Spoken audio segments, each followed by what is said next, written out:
The cell was a concrete box, designed to drain the humanity from a man, one sterile gray day at a time. The prisoner had been inside it for 28 years. He was scheduled to die in 3 days. He was a creature of absolute silence, a ghost long before his execution. He watched the world through a rectangle of reinforced glass, his face a map of dried rivers. The officer was new to this corridor, the one they called the last mile. She was professional, her footsteps measured, her voice clipped and formal, but she saw things.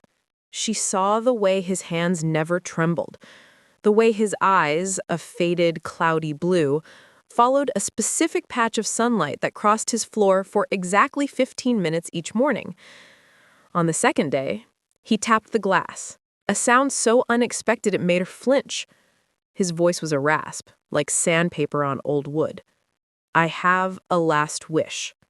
She paused, clipboard in hand. "The state provides a last meal within regulations." "Not a meal." He slid a piece of paper, folded many times, through the tiny slot. It was thick, old paper, brittle at the creases. She unfolded it.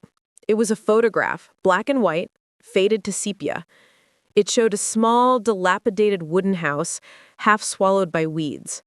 In the foreground, a young girl, no older than 7, was laughing, her face turned up to the sun. She was holding a single, perfect gardenia. "Find her," the prisoner whispered. "Give this to her. Tell her the mockingbird is free." The officer stared at the photograph. This was not a request. This was an impossibility. "Sir, we have no mechanism for this. I don't know who this is. I don't know where this is." "Please," he said. The word was a crack in his armor. "It's the only thing that ever mattered." He retreated from the glass, curling back into the shadows of his cot, and the silence returned, heavier than before. The officer felt a cold knot in her stomach.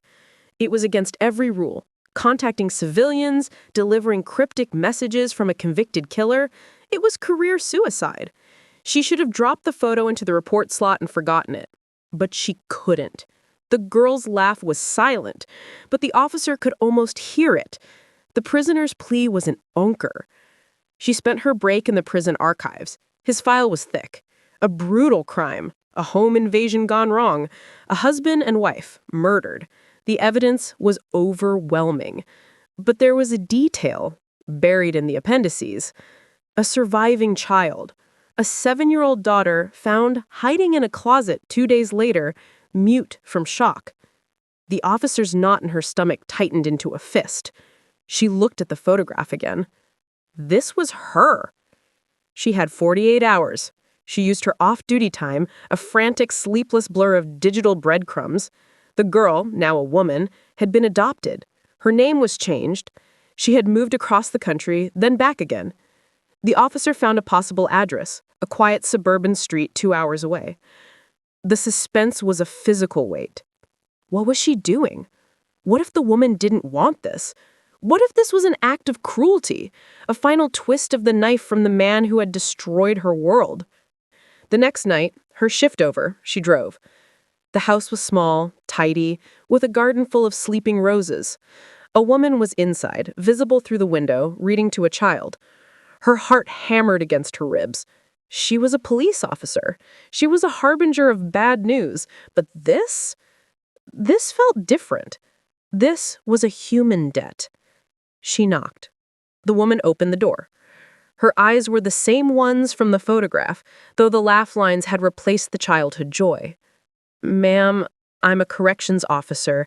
I have something for you from a man from a long time ago." The woman's face froze. The light went out of her eyes. "From him?" "He wanted you to have this." The officer held out the faded photograph. The woman looked at it and a sound escaped her. A gasp that was half a sob. She took it, her fingers tracing the image of the house. This was our old place. Before. This was my gardenia bush." "He asked me to tell you," the officer said, her voice gentle, "that the mockingbird is free." The woman's head snapped up. The frozen mask broke, and tears streamed down her face, but she wasn't crying in sorrow. It was something else. Shock. Disbelief. "The mockingbird," she whispered. That was what he called me. When he found me." The officer was confused. "Found you? I don't understand." He didn't kill them," the woman whispered, clutching the photo. "He was a handyman. My father was a violent man. He was drunk. He killed my mother, and he was coming for me. The handyman, the prisoner, he stopped him. He saved me. He hid me in the closet and told me to be quiet, like a little mockingbird. He took the blame. He never said a word. He let them think he was a monster to protect me." The officer stood on the porch, the night air cold around her, the entire foundation of a 28-year-old conviction shattering at her feet. The brutal crime was a rescue. The stoic killer was a guardian. She drove back to the prison, the world blurred by headlights and a profound, aching sadness. She was too late for the system. She was too late to stop the execution. It was scheduled for dawn. When she arrived, the procedures were already in motion. She had no authority to stop it, no proof but a woman's story, a story that would be buried in appeals for years. She couldn't see him, but she went to the observation room. She stood behind the one-way glass, her heart a stone. He was strapped to the gurney. He looked small. His eyes were closed. She wanted to scream. She wanted to tell him that she knew. He was pronounced dead at 6:07 a.m. The officer walked out into the blinding morning sun. She had failed to save his life. But she had fulfilled his wish. She had given his story back to the one person who needed it. And in his final moments, a man the world had condemned as a monster had been seen for one brief, agonizing moment as the hero he truly was. The suspense of his life was over, but the emotional echo of his sacrifice had just begun. A silent, powerful truth passed from a dying man to a woman in a garden, all through an officer who had dared to listen.